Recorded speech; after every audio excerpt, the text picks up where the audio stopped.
والدہ محترمہ کا فرمان عالیشان تھا کہ جب سے لڑکا امتحان سے فارغ ہوا ہے خوانچہ فروشوں کی آمدنی میں اضافہ ہو گیا ہے۔ اس جملے میں سیاق و سباق یہ ہے کہ ہم میٹرک کے امتحانات سے فراغت پا کر رزلٹ کا انتظار فرما رہے تھے اور انتظار کی اس کوفت سے بچنے کے لیے کباڑیے کی دکان سے 25-30 جاسوسی اور 5-6 اصلاحی ناول لے آئے تھے اور ان کو پڑھ کر وقت گزار رہے تھے اور والدہ کے خیال میں ہم وقت گنوا رہے تھے۔ اس بری عادت کا کیا کیجئے کہ پڑھنے کے ساتھ ساتھ کچھ کھانا بھی ضروری ہے۔ خیر، ہم معمول کی کاروائی کے لیے بابو چھولے والے کے پاس پہنچے۔ دکان پر ہجوم بہت تھا۔ ہم ساتھ والے باغ میں چلے گئے۔ سرسبز درخت کے نیچے بیٹھ کر ناول کے انجام کو سوچنے لگے۔ ابھی ہم سوچ ہی رہے تھے کہ ایک ننھی سی پری نما بچی پر نظر پڑی۔ اس کی پھولی سانسیں اور روتی آنکھیں دیکھ کر ابھی ہم نے غور کیا ہی تھا کہ ایک آدمی درخت کے پیچھے سے نکلا اور بچی کی طرف بڑھنے لگا۔ ہم ابھی معاملے کی نوعیت کا اندازہ لگانے کی کوشش ہی کر رہے تھے کہ بچی چیخی، آپ پھر مجھے پکڑ لیں گے۔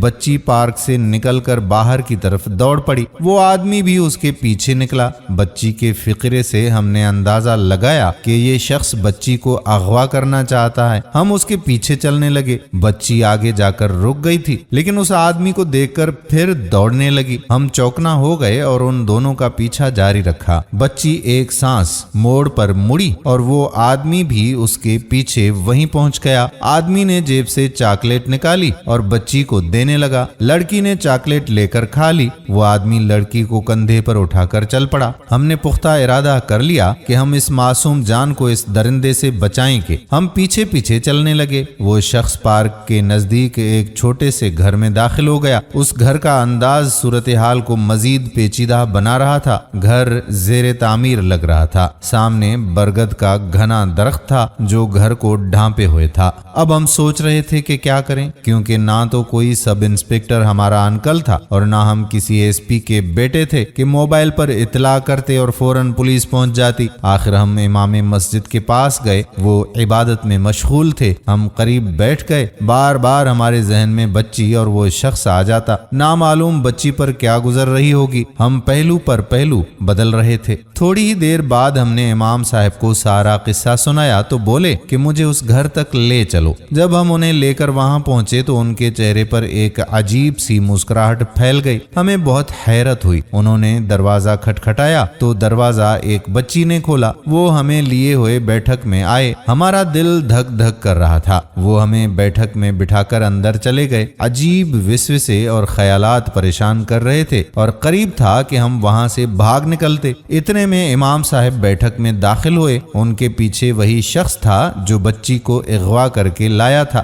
مارے خوف کے ہماری گھگی بند گئی۔ امام صاحب نے پوچھا کہ یہی ہے وہ ڈاکو؟ بڑی مشکل سے ہمارے منہ سے نکلا، جی ہاں یہی ہے۔ وہ دونوں قہقہے لگانے لگے۔ ہم پریشان ہو گئے کہ کہیں امام صاحب بھی، لیکن نہیں۔ اچانک وہی بچی شربت لیے ہوئے اندر داخل ہوئی اور امام صاحب سے بولی، دادو امی کہہ رہی ہیں کہ ابو سے کہیں کہ سبزی لا دیں۔ ہم حیران رہ گئے۔ امام صاحب بولے کہ برخوردار، یہ ڈاکو میرا بیٹا ہے اور یہ میری پوتی رانی ہے جو پارک میں اپنے ابو کے ساتھ کھیل رہی تھی۔ اب کمرے میں پھر سے قہقہے گونجنے لگے اور ہم بھی مسکرا رہے تھے۔ دوستو، کبھی بھی کسی کے بارے میں جلد بازی میں کوئی فیصلہ نہ کریں۔ ہو سکتا ہے کہ جو ہمیں دکھائی دے رہا ہے اصل حقیقت اس کے بالکل برعکس ہو، اور اکثر ایسا ہی ہوتا ہے۔ امید کرتے ہیں کہ ہماری ویڈیو آپ کو ضرور پسند آئی ہوگی اور اپنے دوستوں کے ساتھ اسے شیئر بھی ضرور کریں گے۔ آنے والی ویڈیو تک اپنے میزبان